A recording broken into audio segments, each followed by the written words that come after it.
میں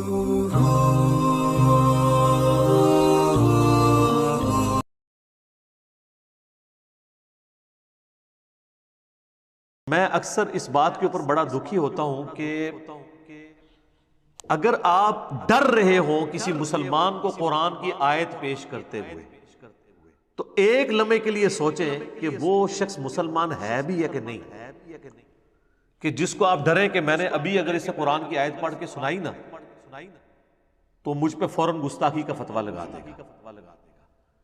اگر کافر ہو تو پھر تو سمجھ آتی ہے، مسلمان کو اگر دوسرا مسلمان قرآن کی آیت پیش کرتے ہوئے ڈرے تو سر پھر ڈر جانا چاہیے کہ معاملہ بہت زیادہ بگڑ چکا ہے۔ میں آپ کو نمونے کے طور پہ ایک آیت پیش کر دیتا ہوں، اور آپ سے میں یہ ریکویسٹ کروں گا کہ یہ آیت کبھی بھرے مجمع میں،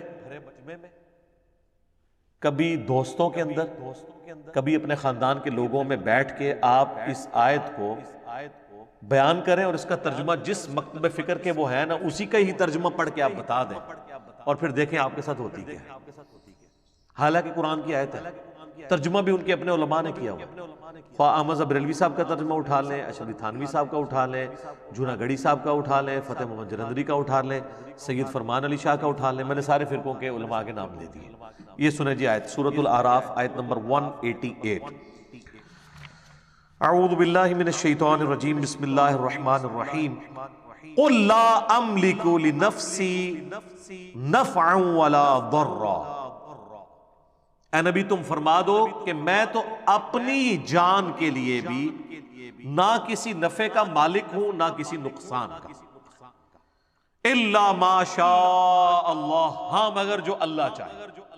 تو اگر نبی علیہ السلام کو اپنی ذات کے حوالے سے اختیار نہیں ہے تو کسی دوسرے کو نفع دینا تو یہ بہت بڑی بات ہو جائے گی۔ اور ابھی یہ بات کنکلوڈ نہیں ہوئی، یہ آیت اس میں آگے چل رہی ہے۔ وَلَوْ كُنْتُ أَعْلَمُ الْغَيْبِ، اور اگر میں خود غیب جان لیتا ہوتا، جس طرح کہ ہمارے بریلویوں کا یہ عقیدہ ہے، جب ہم انہیں یہ بات کرتے ہیں تو وہ آگے سے لڑتے ہیں، نہیں ہم تو کہتے ہیں اللہ بتاتا ہے۔ نہیں، یہ مسئلہ نہیں ہے۔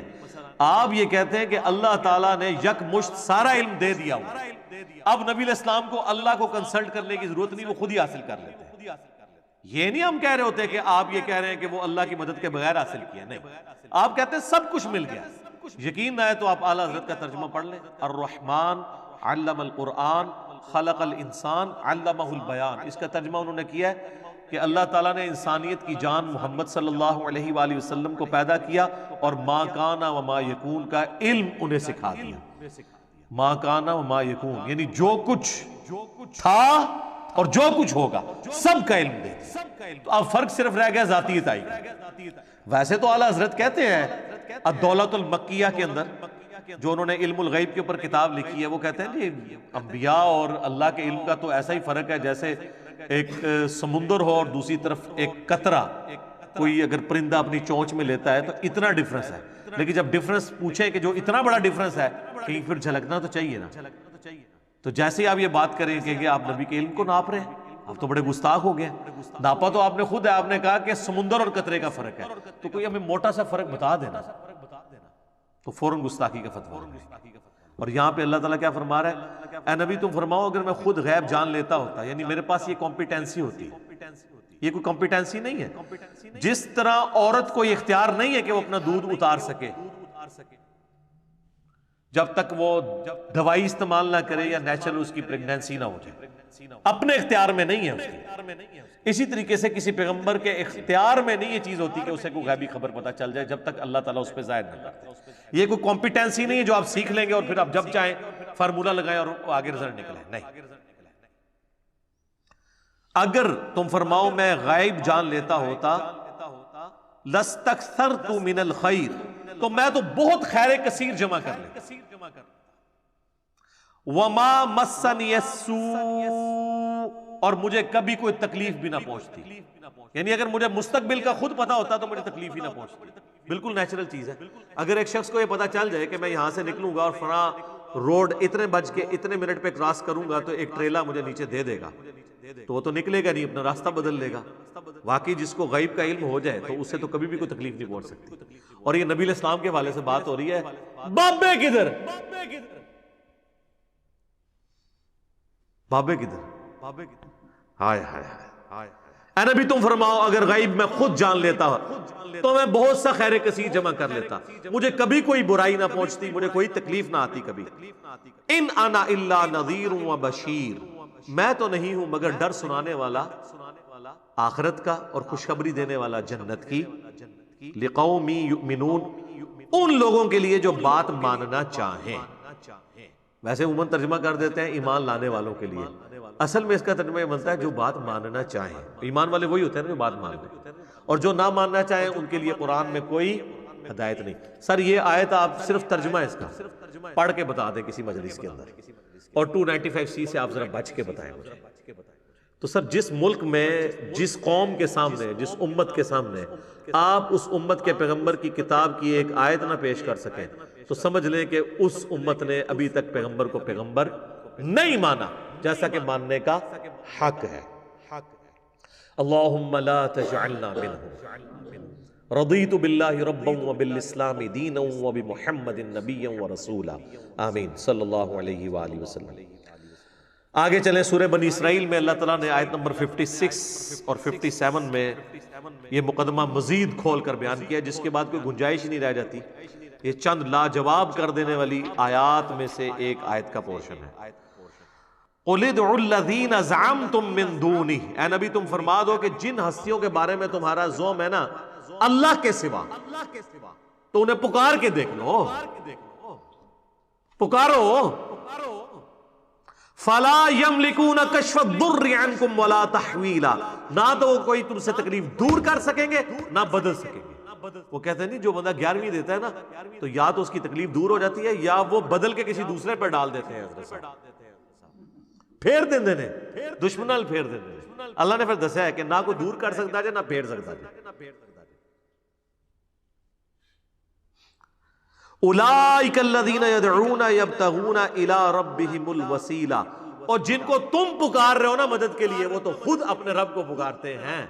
اب یہ بتوں کے بارے میں آیت نہیں سر، یہ اللہ کے نیک بندوں کے بارے میں ہے۔ کوئی آیت پیش کر رہا ہے بتوں کے بارے میں، دیکھو وہ تو اپنے رب کے حضور خود وسیلہ تلاش کرتے ہیں۔ وسیلہ سے مراد نیک اعمال کے، اور وہ اللہ نے ساتھ کلیئر کر دیا، ایہم اقرب، کون ان میں سے اللہ کے قریب ہو جائے، وَيَرْجُونَ رَحْمَتَهُ، اور وہ تو خود اللہ سے اس کی رحمت کے طلبگار رہتے ہیں، وَيَخَافُونَ عَذَابَهُ، اور ڈرتے رہتے ہیں اس کے عذاب سے، إِنَّ عَذَابَ رَبِّكَ كَانَ مَحْذُورًا، بے شک تیرے رب کا عذاب چیز ہی ایسی ہے کہ اس سے ڈرا ہی جائے۔ ہائے ہائے ہائے، اللہم اجرنا من النار۔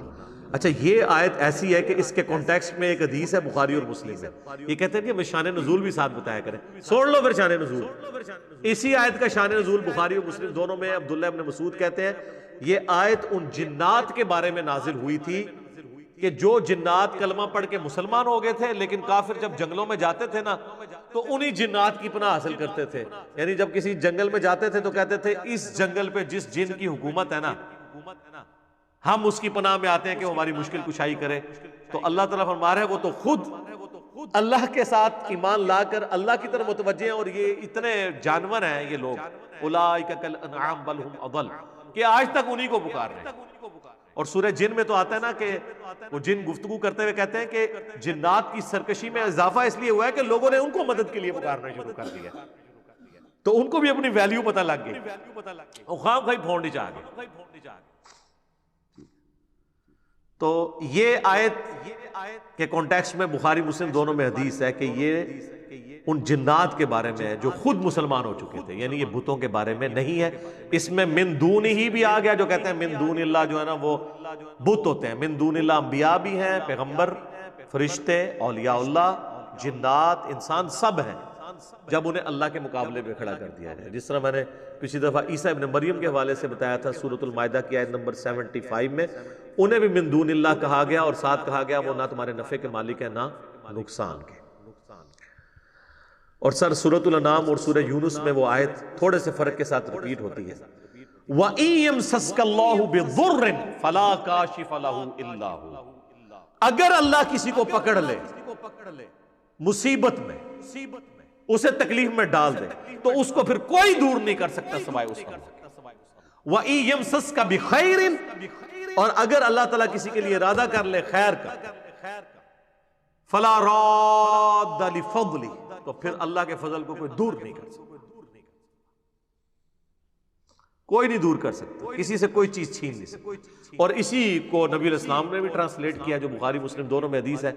نبی علیہ السلام فرض نماز کے بعد دعا مانگا کرتے تھے، اللہم لا مانع لما اعطیت ولا معطی لما منعت ولا ينفع ذا الجد منک الجد۔ اے اللہ، جسے تو عطا کرے اس سے کوئی چھین نہیں سکتا، جسے تو چھین لے اسے کوئی دے نہیں سکتا، اور کسی بھی شخص کو اس کا عہدہ اور منصب فائدہ نہیں دے سکتا۔ سیدھی سی بات ہے۔ صحیح مسلم میں حدیث ہے، جس کو اس کے عمل نے پیچھے چھوڑ دیا اس کا نسب اسے آگے نہیں لے کے جا سکتا۔ البتہ اگر کسی کا عمل درست ہے پھر نسب کا فائدہ ہوگا، پھر حسن و حسین ہی جنتی نوجوانوں کے سردار ہوں گے، اور سیدہ فاطمہ ہی جنتی عورتوں کی سردار ہوں گی، جو صحیح بخاری میں آیا، مسلم میں بھی ہے، اور جامعہ ترمذی مسند احمد میں موجود ہے۔ رضی اللہ عنہم اجمعین وعلیہم السلام اجمعین، آمین۔ اب میرے بھائیو، اللہ تعالیٰ کی کرم نوازی ہے کہ اس نے انسانیت کو بغیر پروٹوکول کے ڈائریکٹ اپنے سے مانگنے کی اجازت صرف نہیں دی ہے، بلکہ حکم دیا ہے۔ آپ کو پتا ہے کہ آلموسٹ 17ویں صدی عیسوی کے اندر برٹش امپائر کے اندر ایک قانون پاس ہوا تھا، اسے کہا جاتا ہے میگنا کارٹا۔ آپ جا کے گوگل پہ لکھیں میگنا کارٹا، یہ ان کے آئین کا ایک حصہ ہے۔ میگنا کارٹا کے تحت ہر شخص کو رعایا میں سے یہ حق مل گیا کہ وہ اپنے حکمران سے جا کے اپنا ایشو ڈسکس کر سکتے۔ اس کو انہوں نے میگنا کارٹا کا نام دیا۔ تو ڈاکٹر سراج صاحب رحمہ اللہ فرمایا کرتے تھے کہ انسانیت کا میگنا کارٹا قرآن میں آیا ہے۔ یہ تو صرف ان کی رعایا ہے نا، ساری انسانیت، جن و انس، سب کے لیے میگنا کارٹا قرآن میں ہے۔ سورۃ البقرہ آیت نمبر 186، وَإِذَا سَأَلَكَ عِبَادِي عَنِّي فَإِنِّي قَرِيبٌ۔ اے نبی، جب بھی میرے بندے آپ سے میرے بارے میں پوچھے نا تو آپ فرماؤ میں تمہارے بہت قریب ہوں۔ اجیب الدعوۃ الداعی اذا دعان، میں ہر پکارنے والے کی پکار کو سنتا ہوں جب وہ مجھے دعا کے لیے پکارے۔ لیکن شرط کیا ہے؟ فَلْيَسْتَجِيبُوا لِي وَلْيُؤْمِنُوا بِي لَعَلَّهُمْ يَرْشُدُونَ۔ لیکن لوگوں کو بھی چاہیے کہ میرا کہنا مانے، میری بات مانے، اور مجھ پہ ایمان لائے جیسا کہ ایمان لانے کا حق ہے، تاکہ وہ رشد و ہدایت پا سکے۔ یہ ون وے ٹریفک نہیں ہوگی سر، آپ کو بھی کچھ کرنا ہوگا پھر رسپانس آئے گا۔ صحیح بخاری میں نبی علیہ السلام نے جو ایک وظیفہ کیا کرتے تھے وہ رپورٹ کیا ابن عباس نے۔ وہ کہتے ہیں کہ ابراہیم علیہ السلام کو جب آگ میں ڈالنے لگے تھے نا، ابراہیم علیہ السلام بہت غیرت مند تھے توحید کے معاملے میں، تو انہوں نے اس وقت پکارا تھا حسبنا اللہ و نعم الوکیل، ہم نے اللہ ہی پر بھروسہ کیا، وہی بہتر کارساز۔ اور ابن عباس کہتے ہیں تمہارے جد امجد ابراہیم بھی یہی کہا کرتے تھے، اور تمہارے نبی پہ بھی جب مشکل وقت آتا تھا وہ بھی یہی کہتے تھے حسبنا اللہ و نعم الوکیل۔ سر پورے قرآن میں انبیاء کی دعائیں ہیں، کس میں باب بزرگ کچھ بھی نہیں ہے، اور نہ کہیں تعلیم کیا گیا ہمیں کہ بابوں کو ڈال کے، انبیاء کی تعلیمات تو ہمیں سمجھانے کے لیے تھی، ایسا بھی نہیں۔ جامعہ ترمذی میں ایک حدیث ہے، اس کی صحیح سند المستدرک للحاکم میں ہے، اور سنن نسائی الکبریٰ میں، کہ نبی صلی اللہ علیہ وآلہ وسلم ہر مصیبت اور پریشانی میں کہا کرتے تھے یا حی یا قیوم برحمتک استغیث، اے خود سے زندہ ہر چیز کو تھامنے والے، میں تیری رحمت کے ساتھ تیری مدد کا سوال کرتا ہوں۔ اگر نون سے پڑھیں گے تو پھر جمع کا صیغہ ہو جائے گا، ہم سوال کرتے ہیں۔ نستغیث بھی درست ہے، استغیث بھی درست ہے، الحمدللہ۔ اور اس کو سپورٹی وہ حدیث جو میں نے پچھلی دفعہ بیان کی تھی بخاری اور مسلم دونوں میں، کہ 70 صحابہ کو جب دھوکے سے شہید کرنے لگے تو انہوں نے کیا کہا؟ اے اللہ ہمارے نبی کو ہمارے حال کی خبر کر دینا، ہم اپنے رب سے مل رہے اس حال میں کہ ہم اپنے رب سے راضی، ہمارا رب ہم سے راضی، ہم حضور کے دین پر ثابت قدم ہیں، اے اللہ ہمارے نبی تک ہماری یہ خبر پہنچا دینا۔ اور بخاری کے الفاظ ہیں حضرت جبرائیل نے آ کے خبر دی، انہوں نے یہ بھی نہیں کہا کہ اے جبرائیل آپ خبر پہنچا دیں، یا رسول اللہ انظر حالنا، انہوں نے نہیں کہا، انہوں نے کہا اے اللہ آپ خبر کر دیں۔ تو اس سے 3 عقیدے میں نے کہا تھا کلیئر ہوئے، علم الغیب، حاضر و ناظر، اور مسئلہ استعانت یعنی غیر اللہ کو پکارنا۔ تینوں مسئلے جو انہوں نے بنائے ہوئے ہیں غلط طریقے سے، وہ فارغ ہو گئے اس ایک حدیث سے۔ تو صحابہ تو یہ کرتے تھے، ان کو نہیں پتا تھا یہ قرآن میں آیت ہے وَمَا نَقَمُوا إِلَّا أَنْ أَغْنَاهُمُ اللَّهُ وَرَسُولُهُ مِنْ فَضْلِهِ، وہ یہ مطلب نہیں رہتے تھے۔ اللہ تعالیٰ سے دعا ہے جو حق بات میں نے کہی اللہ تعالیٰ ہمارے دلوں میں راسخ فرمائے، اگر جذبات میں میرے منہ سے کوئی غلط بات نکل گئی تو اللہ تعالیٰ ہمارے دلوں ہی سے معاف کر دے، ہمیں شرک کی لعنت سے بچائے، توحید کے اوپر قائم رکھے اور اس کا سپاہی بننے کی توفیق عطا فرمائے۔ امام الموحدین صلی اللہ علیہ وآلہ وسلم کی قیامت والے دن ہمیں شفاعت نصیب فرمائے۔